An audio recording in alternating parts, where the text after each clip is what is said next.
yàtọ̀ àti kòwé lẹ́ẹ̀kan ẹni tó fi yorùbá sí ilé ọkọ̀ méjì òòrùn àti rí state capital ní Ẹ̀gbá ní Abẹ́òkúta wà wọ́n ṣe ìṣòwò ògùn sí mi. Àwọn Àbújá lẹ́nu ojoojúmọ́ ni wọ́n ń kọ́ wọ́n ṣe ó ṣe yẹ kó rí lẹ́gbà náà nìyẹn tó ìtura náà ni pé gómìnà ẹ wọlé o ọdún ẹ wọlé o agbára máa ṣe fún yín o àwọn èèyàn kẹ jáde ká wá dìbò ká wá jókòó lé wa o ọlọ́run á gbà fún wa o.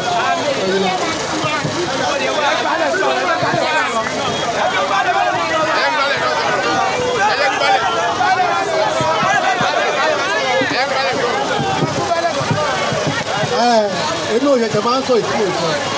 ìgbà tẹ wá sí ẹ̀fọn àgbomi ni kò ní gbá ó ti kọta kọtò bẹ́ẹ̀ ló ṣe máa tó lágbára ọlọ́wọ́ ẹ̀yẹ tó bá ti ń kojú ẹ̀ jábọ́ ó rí nínú ọ̀fun ayé òní kọ́ sí.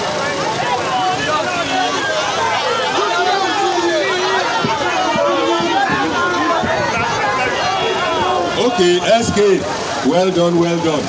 Ẹ jọ̀ọ́ ẹ̀yin bàbá wa máa rán àwọn